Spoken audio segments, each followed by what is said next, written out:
Olá a todos, meu nome é Helene Menu, estou aqui no Bora Preservar, né, tendo uma conversa bem legal com o pessoal aqui e falando sobre agricultura familiar, extrativismo, projetos da sociobiodiversidade, cadeias da sociobiodiversidade e sistemas alimentares aqui no Brasil.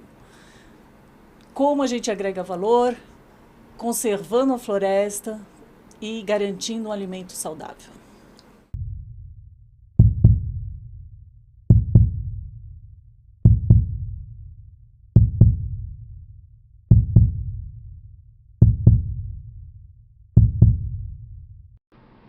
Helena Menu, gerente do programa Florestas de Valor do Imaflora, engenheira agrônoma, formada pela Universidade Federal de Lavras, com especialização no CNARC de Montpellier, na França, e MBA de Gestão de Projetos e Negócios pela FIA. Iniciou sua carreira em projetos de agricultura familiar e reforma agrária. 3, 2, 1, 0. Olá, estamos no ar com o 0015 do Pode Preservar. Sejam muito bem-vindos. Estamos aqui com a engenheira agrônoma Helene Menu. Muito bem, consegui acertar agora. É isso aí. Com a Cris Mota, nossa sócia no Bora Preservar, Luciano Maeda, o cara que está sempre à direita, gente. Uma hora ele vai virar à esquerda, mas a gente vai trabalhar para isso. Exatamente. A gente acredita. Helene, seja bem-vinda. Prazer falar contigo. Conta um pouquinho para nós aí sobre o Imaflora. Boa tarde, gente. Boa tarde, Luciano. Boa tarde, Ricardo, Cris. Prazer estar aqui com vocês no Bora Preservar. Bora preservar, porque de fato é urgente, né, essa atividade de conservação, restauração aí do nosso planeta é urgente. Obrigada por compartilhar, né, essa urgência. O Imaflora é uma ONG que vai fazer seus 30 anos aí, o ano que vem. ONG brasileira, fundada então em 95, em Piracicaba. Próximo ali a Exalc. A missão do Imaflora, na verdade, nasceu numa época em que havia um início de boicote de uso de madeiras em florestas tropicais, para justamente preservar as florestas do hemisfério sul. E aí um aluno, o Tasso, professor e outro professor, e um professor da universidade se juntaram e falaram, não, a gente precisa ter padrão de uso e exploração sustentável da floresta, porque a floresta a gente só vai conservar se a gente conseguir agregar valor a ela. E aí o FSC, que é o Forest Stewardship Council, que é um padrão de certificação, né, de madeira, exploração de florestas tropicais, florestas de forma sustentável, estava nascendo, e o pessoal se mobilizou para criar esses padrões também para florestas tropicais, e aí surge o Imaflora. Isso em 95. 95. Bem pós 92, né? Eco 92, exatamente. Ali que estava tudo acontecendo. Tudo acontecendo. E as coisas foram evoluindo, porque você tem padrões de sustentabilidade para manejo de florestas.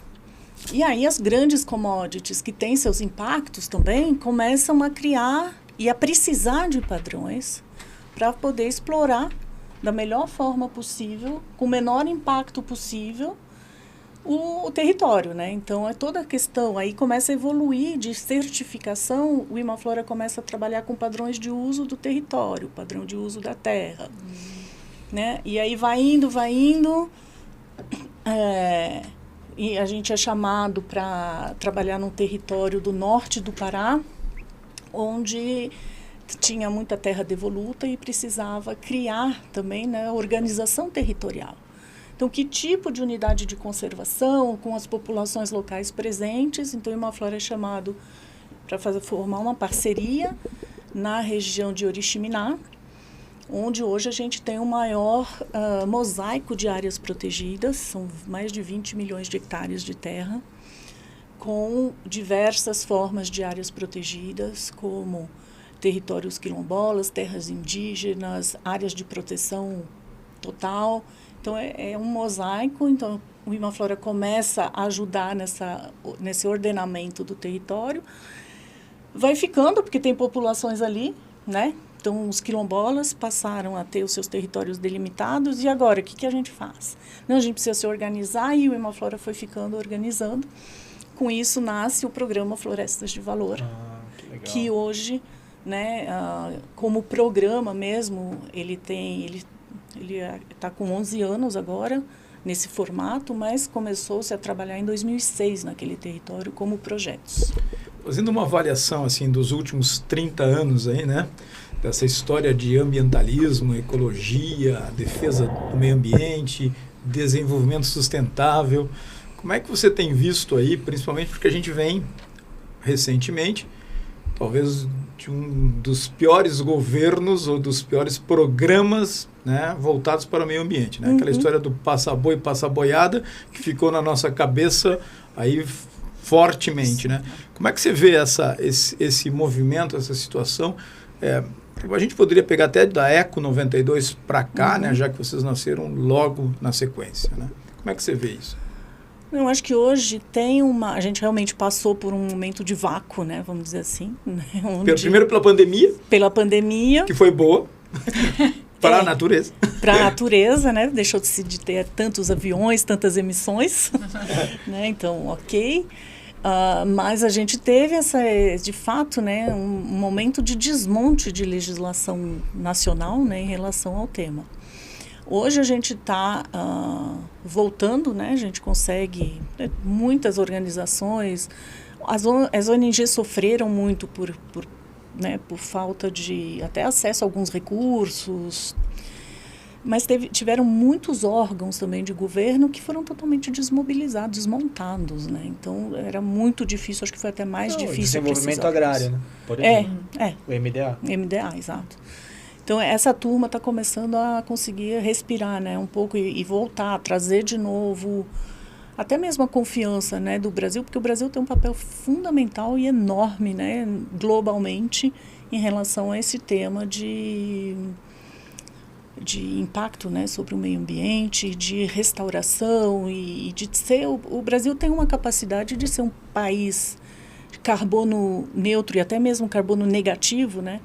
Que é uma coisa boa ser carbono negativo. Excelente, seria excelente maravilhoso. Em 2050, assim, ele tem um potencial gigantesco, só entre aspas, se restaurar, né, todas as áreas degradadas que tem, desmatamento zero, isso é óbvio que é uma das grandes bandeiras aí do Imaflora, com projetos e programas de apoiar as grandes commodities justamente a chegarem num momento de desmatamento zero, sem deixar de aumentar a produtividade, reduzindo os impactos, enfim. Né? Então, não freando o desenvolvimento econômico. Não freando o desenvolvimento econômico, com certeza. Né? Esse é a grande meta. Deixa eu fazer do ponto de vista didático, Helene.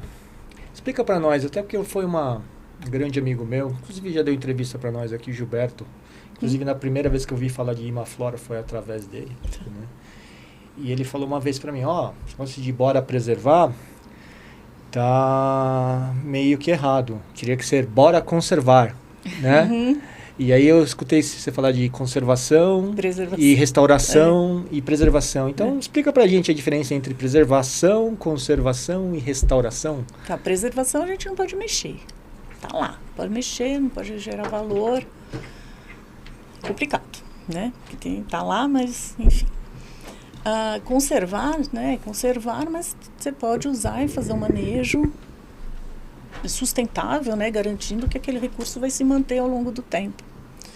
E o restaurar é quando você tem uma área totalmente degradada, ou de pastagem, ou nem pastagem às vezes cresce mais naquele lugar. Como que você restitui, né? Traz novamente a biodiversidade para aquele lugar. Então, por exemplo, cada vez mais a gente vem falando de restauração produtiva, usando sistemas agroflorestais, porque você consegue, numa área, trazer uma diversidade, trazer alimento e garantia garantir uma alimentação. Que é a agricultura regenerativa agora, né? A agricultura regenerativa ainda é outra coisa. É outra coisa? Ainda outra. Pode estar, é um guarda-chuva, né? Onde os SAFs podem estar, mas onde a gente também pode, com boas práticas, por exemplo, trabalhar outras culturas e ter um impacto positivo. Então, o regenerativo é muito do impacto positivo. E por isso que está bastante... Na verdade, sustentabilidade, ao meu ver, tá? A minha leitura é que sustentabilidade cada vez mais perde espaço, porque a gente está num momento onde o sustentável, que é o compensar, não é mais suficiente. A gente tem que ser regenerativo, então trazer mais do que a gente tirou. Muito bacana isso. Compensar já deu. Tem que agora... Em bom português, já deu. Já deu. Agora o negócio é regenerar, então. Regenerar, porque a gente já... Só compensar, a gente não vai conseguir atingir os objetivos, né, que a gente precisa em relação à mitigação de clima. Muito legal. Quando se fala de Brasil, se fala muito em floresta amazônica. Se esquece que nós temos outros 5 biomas, talvez 18 biomas de transição.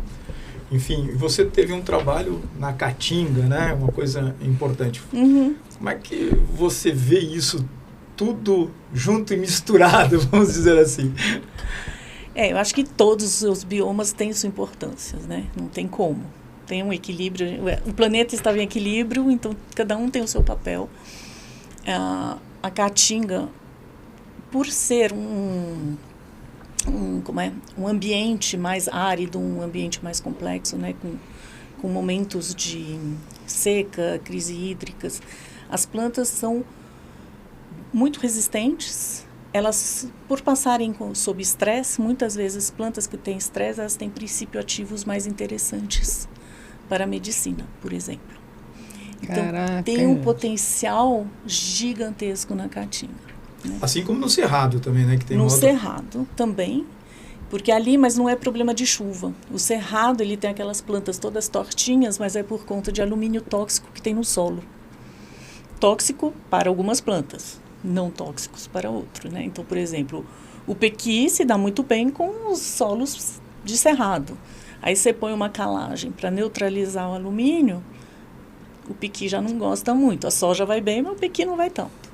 Mas o principal papel do Cerrado não é nem a vegetação, é que ele é a caixa d'água do Brasil. É um lugar onde chove, a água permeia e alimenta lençóis freáticos, que alimentam todas as bacias brasileiras, menos 3. Não me peçam quais hoje agora. Mas é isso. Mas quais são as 3 mesmo? Vocês vão ter que acreditar. Você pode repetir, né? Vamos lá, a gente estava falando da Caatinga, né? Então, voltando para a Caatinga,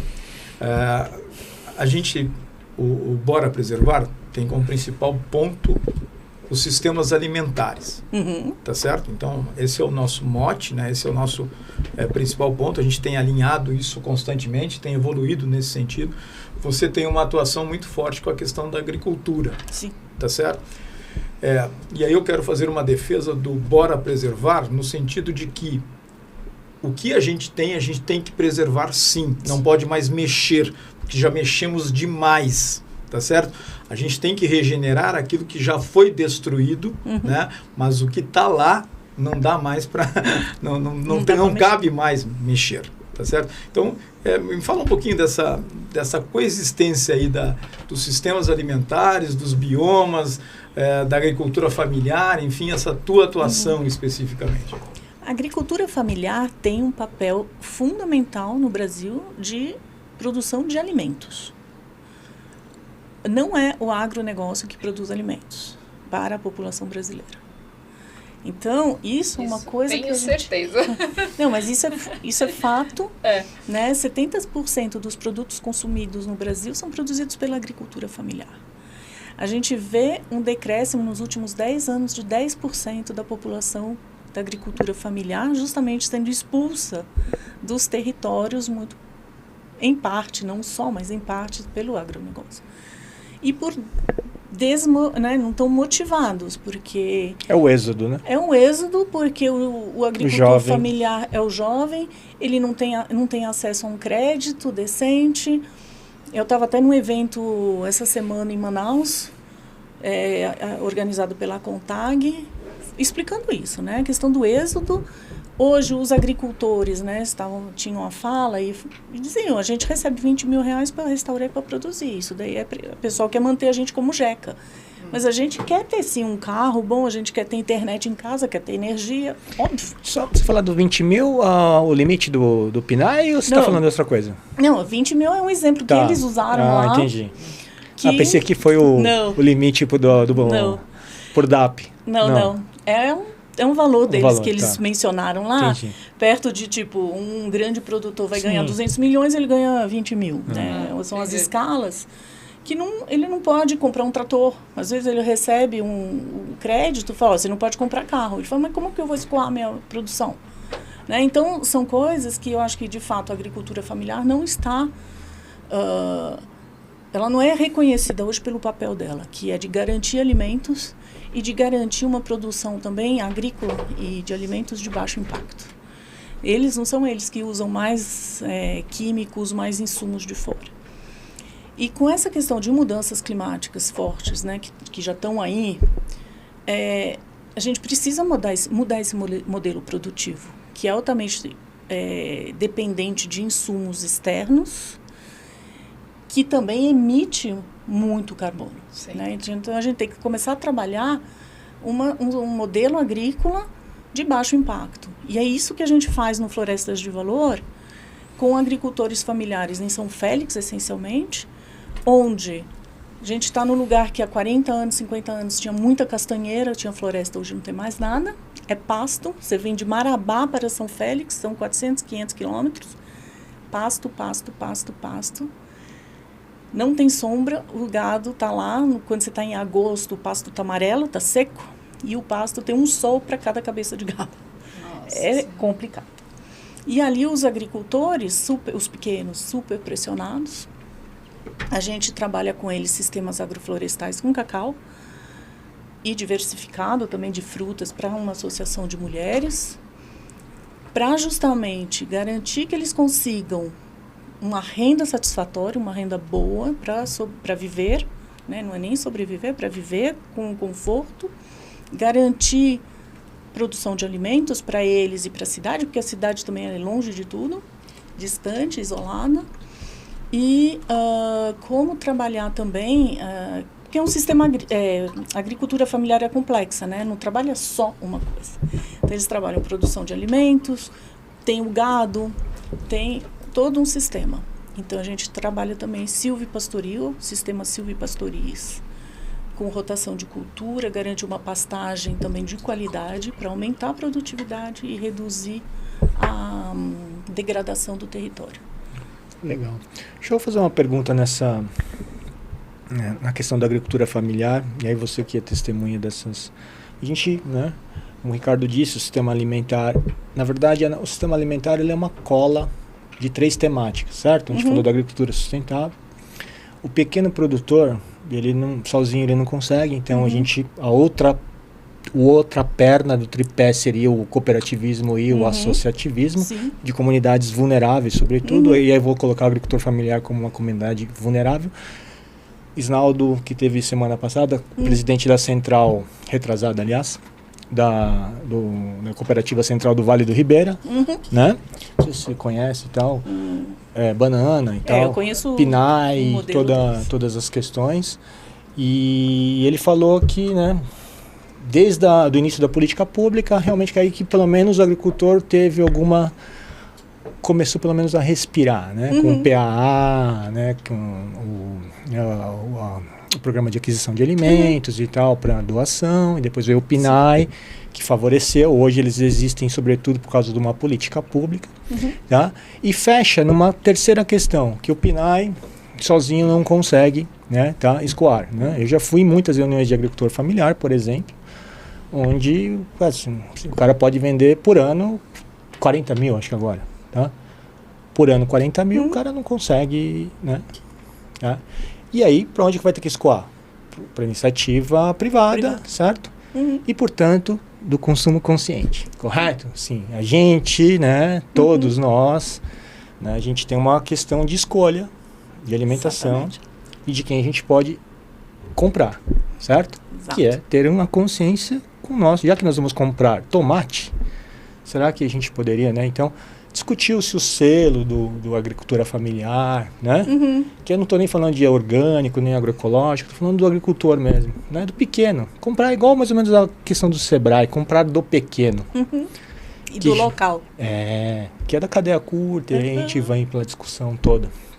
Como é que você vê essa questão do consumo consciente? Porque eu trabalhei muito tempo com alimento e eu sei a dificuldade que é as pessoas valorarem, certo?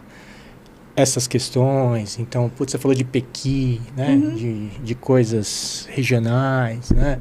A gente vai para Caatinga ver outros produtos. Umbu, né? O geleia de umbu, sensacional, né? E como é que você vê, né? Porque a cadeia de comercialização é um problemaço, né? Todas as reuniões de agricultura familiar, a questão é como a gente comercializa. Como é que o Imaflora, como é que você, Helene, tem essa percepção em relação a nós, né? O consumo consciente. Né? Eu acho que tem um esforço gigantesco a ser feito, né? Com o consumo consciente. Tem um esforço absurdo também, porque o modelo agroindustrial ele foi baseado em especialização, né? Então, você vê, as plantas são mega especializadas para trabalhar com soja, com aves, né? Então, tudo mega especializado. As cadeias são ali, então, até por territórios, né? Há uma especialização que vai até o território. Eu acho que até o restaurante, né? Porque hoje em dia você tem até as cozinhas centralizadas, enfim.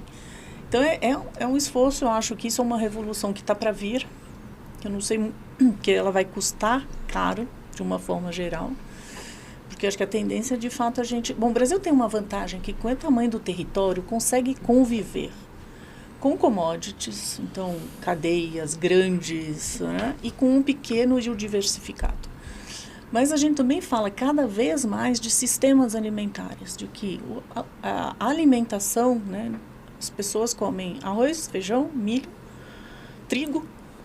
O Lúcio Vicente do Acatu falou, né? 10 alimentos, basicamente, né? Não tem mais do que isso. Não tem mais. Enquanto você no Brasil tem frutas, por exemplo, uma diversidade tremenda, né? Depois, se der tempo, eu falo para vocês de uma tal de golosa que as mulheres da MPPF fizeram todo o estudo.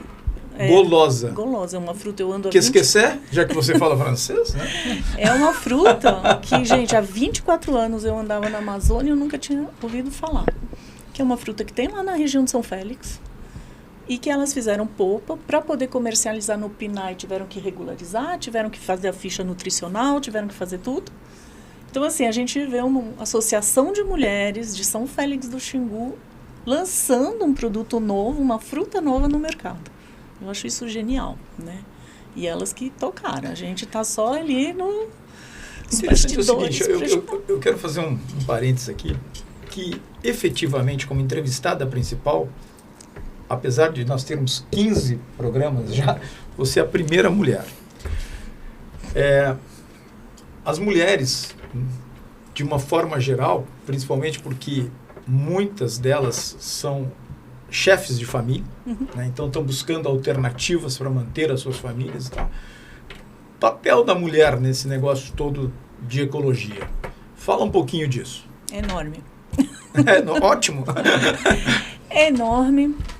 A mulher, e isso a gente tem visto no território com as agricultoras, a mulher é muito mais aberta a novas tecnologias, novas formas de produzir. Elas têm mais abertura, elas confiam mais. O homem é mais desconfiado. Então, o homem você vai ter que montar uma unidade demonstrativa, ficar 10 anos lá, porque o primeiro... Acaba inovando melhor, né? Ela inova mais, ela está mais, assim, mais interessada na inovação. O homem já é mais... É conservador, engraçado, né? É mais conservador, mas na hora de, vamos dizer, na hora de investir, a mulher costuma ser menos, arriscar menos.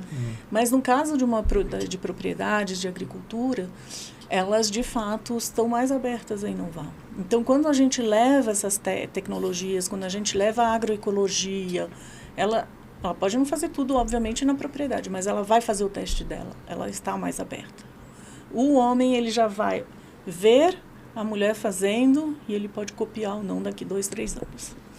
Ele espera primeiro que ela faça para que depois se ela ele se lascar, ela se lascou. Aí fala, né, eu avisei que ia dar errado, né? Que sacanagem. Sim, aí se der certo, não, mas eu sabia, né? Eu deixei você fazer porque... Isso é meio que um machismo estrutural também, né? Total, né? Um patriarcado ferrado, fenomenal. E assim, elas são mais abertas. Então, o caso da MPPF é fantástico, porque elas começaram com 7, 8 mulheres, hoje elas estão em 70 associados, estão começando a aceitar os maridos. Aí elas falam que é para carregar a caixa. Fazer peso, levar o peso. Levar o peso, carregar o que peso. A inteligência com elas. E é isso. Diretoria só pode ter mulheres. Está no estatuto da associação, só mulheres. Mulher, como é que chama essa associação? Associação de Mulheres Produtoras de Polpa de Frutas. A Muito MPPF. bem, mulherada. É isso aí. Vamos fazer esse negócio acontecer desse jeito aí. E elas estão fazendo acontecer. Outro dia, a Selma, que é a coordenadora do projeto lá em São Félix, ela saiu de férias. Quando voltou, elas tinham submetido um projeto, já tinha aprovado o projeto e estava gerenciando o recurso delas. Gente, é maravilhoso, autonomia. Cara, isso aí dá um baita de um programa, né? Só essa associação aí, né? Para mostrar essa questão do... É um dos programas da TV Cultura que a gente precisa fazer, viu? Muito provavelmente. Esse aí é muito curioso, é muito legal isso. E, ao mesmo tempo que tem toda essa parte, né, do impacto de produção de alimentos, de transformar... Elas estão restaurando com SAFs absurdo as propriedades delas. Tem também todo um lado social, porque algumas mulheres daquela região sofriam, né, em casa, retaliações pelos maridos, pelos filhos, gente, coisas assim. Agora elas dão mesada para eles. Não, gente, elas falam, tem uns depoimentos que são maravilhosos. Elas falam, quando elas entram na associação, o mundo se abre, porque... Um resgate. É um resgate e elas conseguem, tem eventos, como elas são reconhecidas, tem eventos em Marabá, Belém, então elas vão e elas vão mesmo, assim, por mais que tenham vergonha. E é sensacional, né? Porque a cadeia fria é complexa, né? Pra gente Sim. fazer PNAE em cadeia de congelado é super complexo. Não é em fácil. Marabá, e acho que um calorão gigante lá. Marabá é a cidade maior que tem, que fica 10 horas de lá. 10 horas, né? É verdade. Você está em São Félix, cara. Outro dia a gente estava procurando gelo seco, porque queria fazer um experimento, não tem gelo seco lá. São Félix tem quantos habitantes lá? Ai, me apertou. 50 mil? Pode ser. É um dos maiores, acho que é o 5º maior município em extensão do Pará. Do Brasil, desculpa. O acesso é por terra ou por água? Era antigamente por água, né? Lá você tem o Rio Xingu e o Rio Frescos que se encontram. Hoje é por terra. E nem tem mais... Então você tem um problema logístico seríssimo, né? Para rodar tudo isso. Imagine distribuir polpa de fruta congelada. Sim, falando de polpa de fruta, né, a gente tem uma experiência familiar aí dentro de casa. Né? O meu cunhado, o Santo, e o irmão dele, Marcelino, começaram a vida vendendo polpa de fruta congelada para lanchonetes e no CEAGESP do Rio de Janeiro. Depois montaram uma indústria de sucos, né, muito bacana. E eu sei bem o que é a burocracia de tudo isso, as questões de você cuidar dessas coisas, né? Agora me falando aí desse projeto especificamente, quantas famílias estão envolvidas, qual é a área que está envolvida, enfim, o que ele movimenta aí em termos de pessoas, em termos de espaço, né? Na agricultura familiar, em São Félix do Xingu, a gente está em torno de 50 famílias, 60 famílias, e 300 hectares de SAFs, né, de sistemas agroflorestais produtivos de cacau e fruticultura diversa. Já no norte, em Oriximiná, onde já tem floresta e a gente apoia, né, na organização das comunidades, a gente tem em torno de 100 a 500 famílias envolvidas. Porque aí depende muito, porque tem ano que a castanha tá super boa, tem mercado, tá pagando um preço bom e aí você consegue mobilizar mais gente. Os anos que a castanha tá, ou a safra tá muito baixa, ou o preço também não compensa, aí você tem em torno de 100 famílias e aí a gente atua em 250 mil hectares. E aí a gente olha como a gente busca, né, a gente apoia a cooperativa, porque a gente apoiou a formar uma cooperativa lá, que tem 5 anos hoje, a Copaflora, e a gente ajuda, né, na prospecção de mercados. E, obviamente, a gente busca os mercados com maior valor agregado e onde você precisa ter a rastreabilidade, você precisa garantir o preço justo, enfim. Então, a gente faz todo um processo, né, a ONG, né, o papel da ONG nesse momento é muito de organizar, treinar e mostrar a importância dessa rastreabilidade. Por isso que a gente tem 200 mil hectares, porque a gente sabe onde as comunidades coletaram, porque coletar castanha, gente, não é fácil, né? Muitas vezes as famílias vão para florestas e elas passam 1 mês, 2 meses. O tempo da safra na floresta, juntando os produtos. Porque a castanha, na verdade, é uma semente, certo? Aí você tem um que eles chamam ouriço, né? Sim. Que é uma bola que cai lá de cima dos 30 metros de altura. E eles quebram com um facão. E lá dentro você tem um monte de castanhas, né? Que vem para o mercado. Para quem não sabe, a famosa castanha do Pará, que não é mais agora, né? Agora é a castanha do Brasil, né? Que o pessoal fala. Na verdade, é a castanha da Amazônia, né? Porque tem também na Bolívia, tem em outros lugares. Mas então, da Amazônia. É da Amazônia. Além desse projeto, que outros projetos vocês têm? Tem baixa? Eu achei que não tivesse baixa de mercado de castanha. Nossa, ele oscila demais. É mesmo? É um dos mercados mais complexos, porque às vezes, né, se a safra vai caminhando, o preço vai aumentando. Aí a cooperativa às vezes acaba comprando num preço alto, porque tem mercado, não sei o quê. E aí no meio da safra, despenca o preço. E aí o que acontece? A cooperativa que pagou caro não consegue mais vender e fica no prejuízo. Nossa. Muito complicado. E é para exportação ou tudo para mercado interno? Para exportação e mercado interno. Né? E com as mudanças climáticas, que é dramático, porque a gente tem visto que está aquecendo demais a floresta, sol está muito forte e as flores de castanha estão abortando antes de frutificar. E aí, como que a gente atua com isso? É um problema sério. Muito complicado isso, né? Bastante complicado, porque se não floresce, não tem semente. Floresta não tem sementes.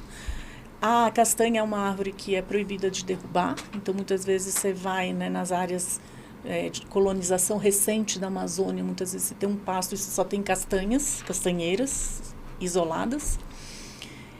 E essas também não conseguem frutificar, porque... Essa é pior, né? Porque você não tem os extratos da floresta e o inseto não consegue subir para polinizar. Os polinizadores, na verdade, não conseguem trabalhar. E aí tem uma queda de... Que não são só insetos, né? Seriam insetos e pássaros. Ali acho que é um inseto bem específico, não lembro, mas enfim. Eu sei que tem problemas também seríssimos pelo desmatamento, mesmo que não se possa cortar a castanha, porque não consegue polinização. Existem muitas propagandas, vamos falar assim, né, de empresas que têm extraído óleos, usam para cosméticos, uma infinidade aí, né, de coisas nesse sentido. O que efetivamente essas empresas estão fazendo para ajudar esse agricultor? Ou isso é muito mais greenwash, é marketing do que verdade? Não, eu acho que na verdade é um mercado, né, que aumentou muito. Por exemplo, quem conhecia Andiroba antes aqui em São Paulo, né, ou no Sudeste? Ninguém conhecia Andiroba. Quem conhecia Murumuru? Né? Então, eu acho que esses mercados, de fato, eles criam oportunidades lá para o território que não existiam, né?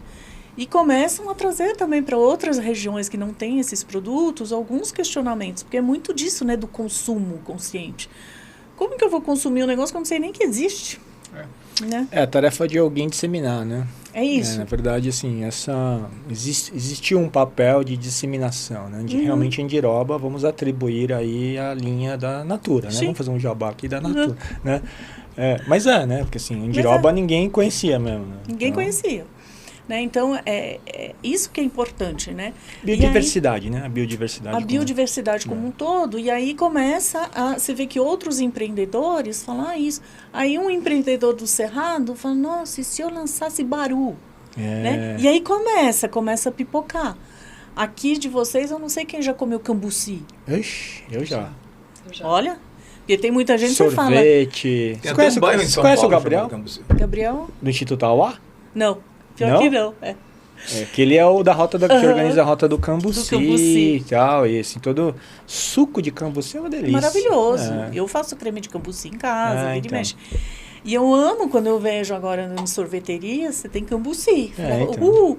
E porque 5 anos atrás você perguntava o que é cambuci na rua, o pessoal fala, o bairro de São Paulo. Ou pra pôr na pinga, né? Isso pros pinguço, né? Quem não era... Que não é ninguém aqui, viu? A gente não bebe aqui. Eu não sou agrônoma, não aprendi a beber na faculdade. Cachaça, nem jogar truco também, imagino. Não, pior que eu nunca aprendi o truco. Acho que bebia demais, não dava tempo. Voltando para Imaflora, você falou de um projeto e tal, mas que outros projetos efetivamente importantes vocês têm? Tem um projeto que tem bastante visibilidade hoje, bastante importante, é o Boi na Linha. Por quê? É aquela história, né? É a mesma lógica que das florestas. Vamos explorar as florestas para mantê-las. Boi na linha significa colocar no meio da linha férrea lá um boi para o trem atropelar? Não. É pegar toda a legislação. O que é necessário de rastreabilidade? O que é necessário? Como se pode produzir carne com menor impacto? Carne sustentável. Carne sustentável. Para atingir o mercado nacional, então a legislação nacional, e é uma tradução, né? É uma leitura, né? da legislação nacional, dos grandes padrões e exigências internacionais, de mercado internacional, para trazer de uma forma mais palatável, vamos dizer assim, para as empresas, grandes empresas, para elas se adaptarem de uma forma mais fácil a essa regra do jogo de um boi sustentável. Muito legal. Então, na verdade, esse negócio, a Imaflora parece que tem um DNA de certificação. Lógico, né? Nasceu no FSC e tal. E esse é um papel que me parece, né? Eu estava falando há pouco aí do selo da agricultura familiar, que nada mais é do que porque a gente que consome, a gente precisa identificar, precisa rastrear, né? Precisamos ter um selo de rastreabilidade, um certificado de origem aí, vai, falando um pouquinho igual do Carrefour, tá? Esse certificado de origem, então, por exemplo, dentro da cadeia, a Imaflora parece que então está fazendo isso com boi. Isso. Ela ela ajuda nesse desenvolvimento de padrões, tanto para algumas empresas que estão preocupadas com café ou com guaraná, e outros mais setoriais, para o setor, então, por exemplo, de pecuária. Aí tem o Boi na Linha. Então, você tem vários projetos, que são mais voltados a empresas e outros mais voltados a E vocês estão conseguindo efetividade no Boi na Linha e tal? Sim. Eu consigo chegar... Você virou um selo ou ainda não? Ele é um certificado assim? Não é um selo. E, na verdade, eu acho que tem muita coisa também que acontece nos bastidores. Então, as empresas se adequam para poder se manter no mercado, né? Na verdade, é uma licença para operar, né? Senão estão fora. E não necessariamente vai gerar um selo na ponta. O selo, porque se você conversa um pouco com o consumidor, é tanto selo que ele já nem sabe mais o que é o que não é. Né? Então, muitas das coisas dos projetos, né, e programas do Imaflora não viram selos, mas são licenças para operar das empresas, né, dos setores. Selo, a gente tem um que é nosso, sem ser nosso, mas assim, é o Origens, selo Origens, eu não sei se vocês já viram, que é uma plataforma, na verdade, onde tem diversos atores que organizaram, estruturaram. Hoje o Imaflora só administra essa plataforma. E a ideia é, de fato, levar para o mercado os produtos que foram produzidos em áreas protegidas da Amazônia. Então, isso também é muito legal. Mas só para a Amazônia, para o Cerrado? Ainda não.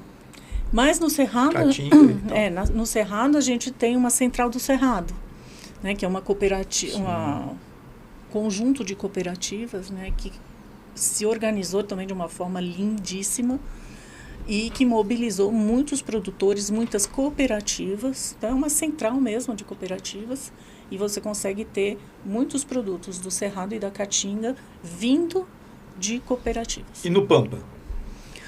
Pampa, aí vai ser carne, né? Basicamente. Vai ser o gado charolês Vai ser, certificado. Não é zebuíno. O Pantanal hoje é carne extensiva, mas desses mesmos grupos, né? Que estão fazendo um boi na linha ou participando de um boi na linha. O Boi na Linha é um programa. É um programa conduzido pela Imaflora totalmente. Isso é muito legal. O Origens também. O Origens é administrado pela mas... Imaflora, mas nasceu de um conjunto de organizações. Porque a gente está numa discussão, no ano que vem da COP30, né? E a pauta dos sistemas alimentares, ela está... E a gente precisa realmente fomentar, né? Até dentro dos objetivos de desenvolvimento sustentável, como é que a gente vai gerar inclusão social para o povo vulnerável, se não comercializando o que eles produzem, certo? E aí entra a teoria da questão de, putz, eu, como consumidor, preciso identificar como é que eu compro um negócio onde eu estou favorecendo o pequeno. Portanto, não sei, talvez não é a embalagem, né? Mas alguma plataforma, alguma coisa que eu consiga identificar, nossa, aqui eu estou, de fato, apoiando, contribuindo com um projeto sustentável, de desenvolvimento sustentável. Por isso que eu estou perguntando muito dessas questões de selo, de coisas que nos permitam. Eu tenho um conhecimento grande, até via Gabriel, né, do Instituto Auá, da Central do Cerrado. Ele tem a distribuição. Mas assim, ninguém conhece. Ninguém conhece. Né? Ele tem distribuição da Caatinga de umbu, de gelé de umbu, de um monte de coisa, umbu com chocolate, vários. O Empório Mata Atlântica é riquíssimo. Mas as pessoas não conhecem. Não conhecem. O Gilberto trouxe aqui banana chips, né? Correto? Com geleia de Jussara. Perfeito? Todo mundo comeu que ninguém nunca tinha visto. Sim. Certo? Só que olha só a dificuldade. Aliás, Gilberto, tá precisando lá em casa, viu, cara? Pois é, mas olha só como é que é. Onde a gente compra? Não dá. Você percebe? E aí, por outro lado, ele tem lá ele precisa desovar, não consegue escalar. E a gente quer comprar. E não tem onde comprar. Você percebe? E aí temos toda aquela premissa da distribuição no varejo, que aí você não consigo acessar os grandes canais. Então, assim, é urgente que os atores, né? E aí, o Bora Preservar, a gente está dentro com essa proposta de nos tornarmos uma plataforma realmente de conscientização e mobilização ecológica, tá? Para que a gente consiga, né, dar voz, dar publicidade às grandes iniciativas que a gente tem nesse Brasilzão, né? E aí, por isso que o nosso festival, que a gente vai tematizar o ano que vem, sobre biomas, tem muito a ver com isso. Né, de dar publicidade a coisas que as pessoas desconhecem. Tudo bem, você gosta de comer alface, tomate, pepino, mas temos outras coisas. Tem as punks, tem as punks, né? Pois é. E também, né, dar dimensão nas coisas, né? E também não pode custar também o olho da cara, né? Porque cá entre nós, né? Se a gente cambuci, aí mais caro que filé mignon, aí sim. Mas aí você chegou num ponto que é isso, que é uma discussão que eu tenho muito, porque quando você fala, não, gente, vamos comprar, vai fazer castanha, e a gente vai pegar a castanha e vai colocar o preço justo, aí você coloca o pagamento de serviços ambientais por cima e põe não sei o que, não sei o que, aí você traz no mercado, ou você apresenta isso numa empresa que faz barras de cereais, por exemplo, barrinhas energéticas, e ela tem um amendoim que custa nuts mesmo, né? Peanuts mesmo. E a castanha. Cara, como que a gente inverte essa lógica, entendeu? Porque quem está na floresta, está mantendo aquela floresta em pé, tem todos os custos, porque, gente, para coletar 1 quilo de castanha, o cara rodou, bateu, quebrou o negócio na mão. Ficou 2 meses no meio da floresta. Ficou 2 meses no meio da floresta, conforto zero. E aí as pessoas, né, eu trabalhei muito em empresas, aí a empresa fala, não, vamos comprar mais que aí fica mais barato. Eu falei, gente, errado. Essa premissa é equivocada, né? É equivocada. A floresta não é uma fábrica, uma planta que você precisa amortizar. Né? Então, quanto mais você quer produto, mais longe você vai, mais combustível você gasta e mais caro fica. Como é que você... Então, o mercado não está preparado para isso. Mas por isso que nós vamos ter esse programa da TV Cultura, que é exatamente para mostrar e fazer, porque já tem esse ditado popular que falam, né, o que não é visto não é lembrado. Como é que eu vou lembrar de algo que eu não conheço, que eu nunca vi? E nem sei de onde vem. Agora, se tem alguém falando, explicando, como você explicou agora, que existe esse produto, e essas pessoas trabalhando dessa maneira que você falou, merecem realmente a nossa confiança, o nosso apoio, e eu acho que veio a calhar. Tudo que nós estamos pensando em fazer, e tivemos uma reunião semana passada sobre isso, até para escolher mesmo, para pedir para você vir falar, foi em cima da pauta da reunião passada, eu fiquei buscando uma pessoa que realmente tivesse a ver. E estou muito feliz com a tua presença, porque você realmente confirmou. E mais uma coisa que você me deixou feliz, é você falando o futuro que nós temos com as mulheres à frente. Sim. Porque a mulher realmente, vocês me perdoem aí, meus sócios, mas a mulher, ela... Não tem problema, Cris, nós somos em 4, você é só uma. Mas sou mulher, mas venho, com certeza. Não, pelo seguinte, a mulher, ela tá fazendo uma coisa aqui, mas ela tá prestando atenção ali, o que estão falando lá, o que tá lá, e como você mesmo disse, ela tá fazendo um produto aqui, mas ela já está pensando o que ela pode fazer na frente, um outro produto, o que dá para lançar, como que eu posso modificar. Diferente do homem que primeiro tem que terminar isso aqui. Depois eu vou pensar, não é isso? É o bitolado e o inovador. Olha só, eu sou contra o machismo estrutural, mas também sou contra o feminismo. Né? Eu também. Então, assim, ó, a gente tem esse feminismo estrutural aí, não é legal. A gente tem que pensar o seguinte, nós vivemos numa sociedade onde tem que haver um equilíbrio, né? E todos os seres humanos... Eu não nasci de uma chocadeira, eu nasci de uma mulher. Eu fui educado por uma professora. Eu fui, né? A gente tem toda essa relação e a gente tem que... Eu adoro quando eu vejo nos programas de TV assim, o empoderamento feminino. Gente, não tem coisa mais poderosa do que dar luz a um filho. Sim, com certeza. Então, mas sem o homem também a gente não faz nada, né? O homem contribui lá com o esperma. Mas vamos lá, mas a questão é essa. O empoderamento feminino, não tem coisa mais maravilhosa do que isso. Entende? Então a gente tem que olhar para essa sociedade que a gente está construindo, uma sociedade, sim, de equilíbrio. A questão toda, e aí eu quero voltar aqui, e a gente tem um ponto importante, né, do Bora Preservar. Tá? O que a gente pode fazer juntos com a Imaflora para que a gente efetivamente transforme? Vamos unir homens, mulheres, crianças, indígenas, quilombolas, todo mundo nesse negócio. E o que a gente pode fazer junto? Boa pergunta. A gente precisa sentar com um cafezinho e pensar, porque a gente, de fato, a gente também precisa comunicar muito, né? E é um dos grandes problemas, né, entre aspas, porque a gente se empolga, sai fazendo. A gente tem uma comunicadora no programa, a Alessandra, que nos ajuda, mas vira e mexe e fala, Helene, mas vocês não me falaram, como que vocês foram fazer isso, não me avisaram, não isso, aquilo. Porque a gente não tem tempo e a gente precisa, de fato, divulgar mais, né, o que é, por exemplo, sapucaia. Alguém já comeu castanha de sapucaia aqui?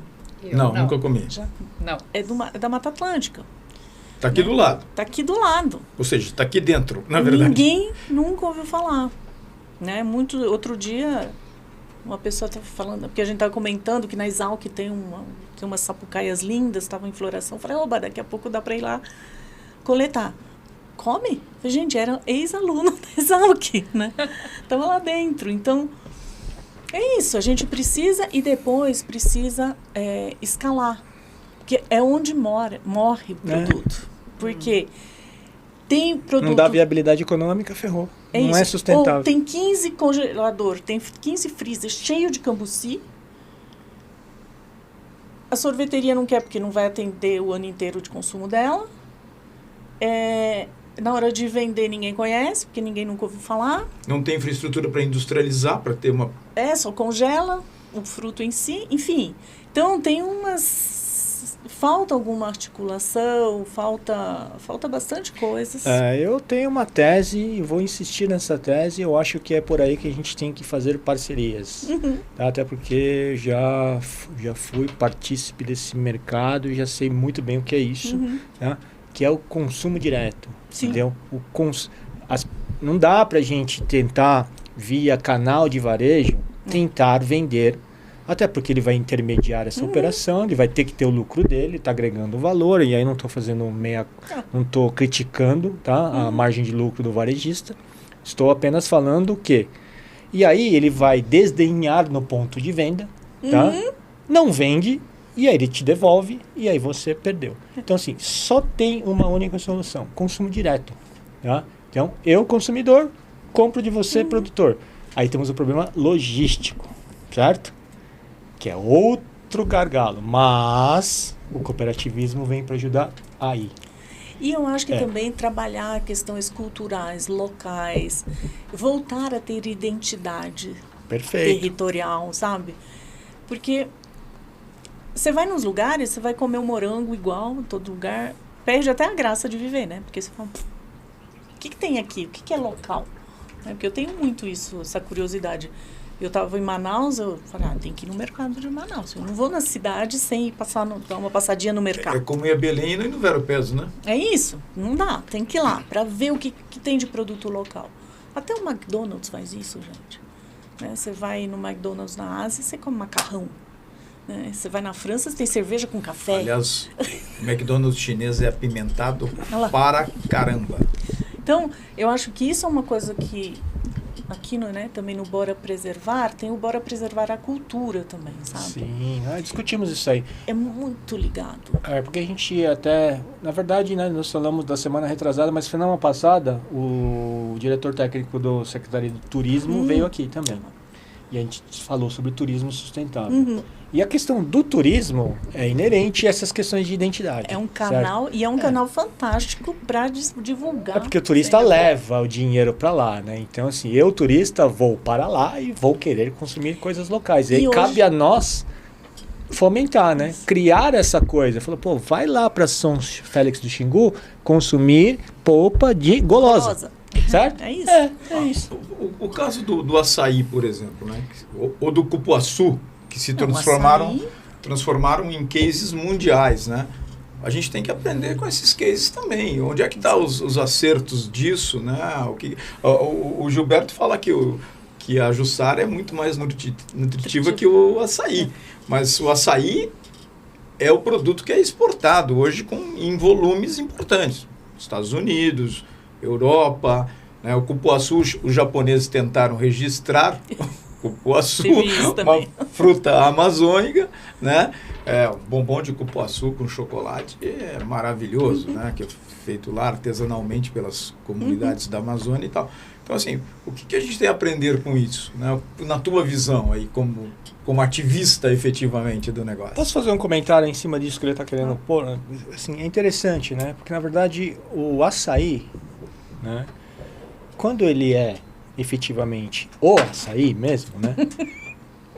Ele é bom. Um creme mais ou menos. Ele é bom. Não, ele é bom. Você entendeu? O problema, para dar viabilidade de custo, o que fazemos? Misturamos com um monte de coisa. Então o açaí ele perde qualidade para quê? Para dar viabilidade econômica, que é para fechar a conta. Então, esse é um problemaço. E aí perde qualidade. Aí os caras misturam. Então, assim, você compra açaí aqui no Brasil, aqui em São Paulo, que é 90% mistura e 10% de açaí. Você percebe? Essa é a problemática. E o pior de tudo. Aí você faz um marketing, exatamente, vende um negócio que é um pseudo açaí, tem uma demanda gigantesca, o preço aumenta e o pessoal da comunidade não consegue mais comprar porque ficou caro demais. Entendeu? E o pessoal aqui... Então, mata no nascedouro ainda. Meu sobrinho, outro dia... Thaís, come aqui, esse açaí tá maravilhoso. Gente, um gosto de tutti-frutti. Exatamente. Era açaí com morango e alguma coisa. Não, era tutti-frutti. Tinha um aroma artificial de tutti-frutti, aquele trem. Que eu comi, eu falei, credo, meu, tá ruim? Porque ele conhece isso. Então, esse é o problema. Então, de novo, chegamos no consumo consciente. Olha só como é que é. E um negócio que tinha, né, algum aroma sintético totalmente desnecessário. Pois é, matou o produto. Matou o produto. Aquilo que era para ser Quer dizer, natural, matou pra nutritivo, mim, mas a galera, tá tudo certo. aquilo que era para ser natural, nutritivo, bom, acaba se transformando É isso. num fast food. Quase. Gente, não, assustador. Pois é, então. É assustador. Né, esse capitalismo selvagem, né, essa coisa, assim, o lucro pelo lucro, né, que é o que a gente precisa combater, né, na verdade. E aí, eu acho que essas são as premissas que aí a gente consegue, que esse é o nosso movimento, é isso que a gente quer dar luz a essas discussões, né, essas problemáticas que grande parte da sociedade desconhece. Eu não sei como está hoje a alimentação nas escolas, porque eu acho que as escolas, os jovens cada vez mais têm o papel fundamental, não são os velhos aqui que, né? A geração alfa que a gente discute bastante. Então, essa galera, por exemplo, nas regiões nortes, ali onde a gente está conseguindo trazer o PNAE, tirar a sardinha, tirar a salsicha, tirar suco, tirar essas coisas para colocar produtos regionais. Isso está acontecendo também em São Paulo. Porque isso é fundamental, sabe? Porque você vai formando de novo o paladar dessa criança, você vai resgatando os hábitos alimentares regionais, e isso é muito importante. Então, lá, isso foi um dos trabalhos que o Imaflora fez lá com o programa Florestas de Valor, de diversificar. Antes só aceitavam localmente a mandioca, a abóbora e a banana, né? Você tinha logo 3 produtos aceitos na cesta do PNAE. Hoje tem mais de 20 produtos locais, regionais. Então, você vai ter o beiju, então já é um produto que é beneficiado, então já tem um valor agregado. O peixe, a galinha caipira. Então, já tem os produtos locais que não precisam da cadeia da cadeia do frio, porque são produtos locais da agricultura familiar para as escolas rurais. Mas, pelo menos, você tirou os produtos que eram zero nutritivos, químicos, que vinham lá de longe, que não deixavam o dinheiro lá. Hoje, PNAE, acho que a gente está em torno, esse ano foram 700 mil reais. Então, foram 700 mil reais que ficaram no município. Então, é isso que a gente também está tentando sensibilizar o poder público local, falar dinheiro que não foi para outro estado, para outra cidade, ficou aqui. Mas existe um ponto aí, né, que a gente tem que trabalhar, pensar globalmente, mas agir localmente. Né? Então, porque, na verdade, quando nós olharmos para essas comunidades, sentirmos as dores locais e a produção local, porque nota o seguinte, né, até mesmo quando você fala de educação, né, se você trabalhar com construtivismo, basicamente, que muita gente não gosta, parece que virou, né, falar de Paulo Coelho, falar de algumas coisas, agora virou meio... sei lá, quase que apologia ao comunismo, né? Paulo Freire. Paulo Freire. Paulo Coelho é ótimo, né? Paulo Coelho, o Caminho de Santiago é legal, mas vamos lá falar do Paulo Freire, tá? Falar dessa questão aí da construção, né? Da educação. Se a gente não tiver educadores efetivamente comprometidos com a cultura local, como é que você vai transformar a sociedade? Mas assim, a gente tem visto lá localmente, tem uma valorização, a gente vai fazer um projeto em breve, tá só esperando a última assinatura do contrato, mas com as merendeiras. Então, porque é isso, para conseguir PNAE, a gente tem que articular muitas pessoas, não é só o agricultor e a merendeira da escola, ou a nutricionista do município, a secretaria, gente, tem que articular muita coisa, né? Então, a gente falou, a merendeira é sempre esquecida ali, mas ela tem um papel fundamental. Né? Então, a gente vai fazer um projeto com ela, onde a gente vai fazer uma capacitação sobre boas práticas de manipulação de alimentos, porque isso sempre é bom. Um treinamento também sobre o uso integral de alimentos, então usar folhas, talos e outras coisas. Cascas. E outras receitas também, o resgate, né, das receitas locais. E depois a gente vai fazer um concurso com os alunos para ver qual foi a melhor receita. Então, a gente vai engajar os alunos também, explicar que está rolando esse treinamento. Conteúdaço. Outro programa bom. Legal. E furo de jornalismo, hein? Porque não tem o contrato, tá assinado ainda, gente. Tá fechado. Muito legal, muito legal. Bom, a gente tá chegando ao fim, né, de mais este programa, mas aqui a gente sempre fala o seguinte, né? A gente não tem mensagem final, a gente tem mensagem inicial, né? Então, Helene, qual é a tua mensagem inicial para o Bora Preservar e para os nossos ouvintes? Bora começar a olhar para esse consumo consciente, né? Cada um de nós, quando a gente compra qualquer coisa, de onde vem, eu realmente preciso disso? E será que se eu pagasse um pouquinho mais caro, eu não poderia ter um produto que dure mais? Gerar menos resíduo? Acho que é isso.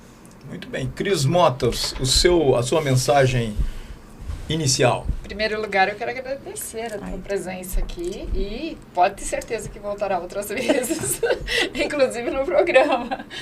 Mas concordo com você, a gente vem falando realmente essa coisa de não comprar o que não precisa. Mas depois que comprou, aonde vai descartar? O que vai fazer com isso? Então, isso é muito importante.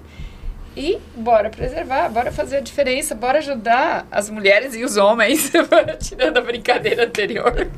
Crianças. Sempre, todo mundo. Aqui é inclusivo, nós somos inclusivos. E vamos só agradecer a Deus por ter dado essa oportunidade, inclusive o nosso outro sócio, Sandro, que está de aniversário hoje. Então, parabéns a ele, né? Que realmente foi o primeiro a captar do Cosmo essa mensagem. E aí trouxe pra agência, e aí fomos conversando, e no final eu já conhecia o Ricardo de algum tempo, chamei o Ricardo, depois o Luciano já era meu amigo e já tínhamos feito vários trabalhos juntos. E hoje o projeto está no que está. Então, Sandro, parabéns, feliz aniversário, obrigada. Obrigada a você, graças gente, a Deus. É um prazer. Obrigada a você. Eu só quero reclamar uma coisa, o Sandro não veio hoje porque ele tinha que pagar o bolo. Isso vai estar registrado, tá gravado, tá aí no vídeo, Sandrão. Parabéns pra você, mas eu quero bolo. Você tem que dar o... Não, aniversariante faz esse negócio de ir pra restaurante, dividir a conta. Não tem nada disso aí não, gente. Aniversariante paga aqui. Lucianão, vai lá. Grato à sua presença, simpaticíssima Helene Menu, né? O cardápio completo, já estava em sistemas alimentares, gente! Exatamente. Então,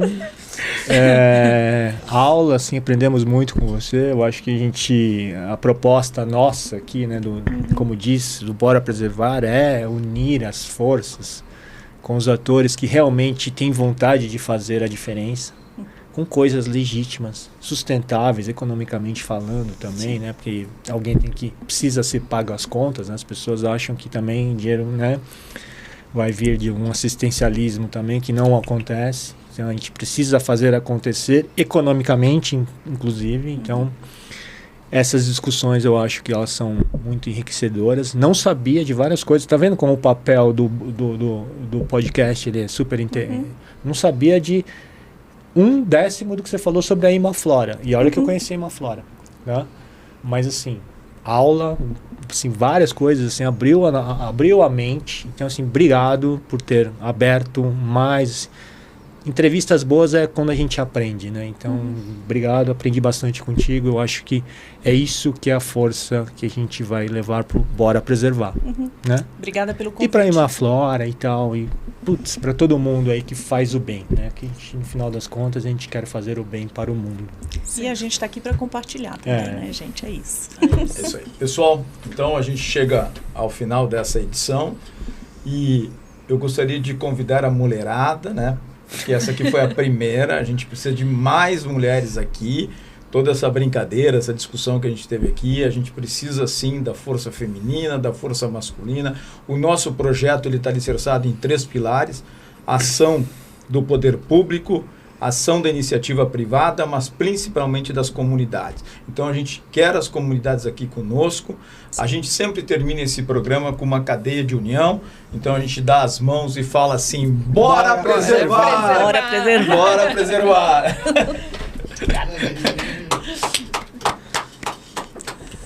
Ai, gente. Nossa, eu tô com a orelha. Mulheres Fala um pouquinho desse produto que você falou que nós não conhecíamos. Qual? A Golov? É.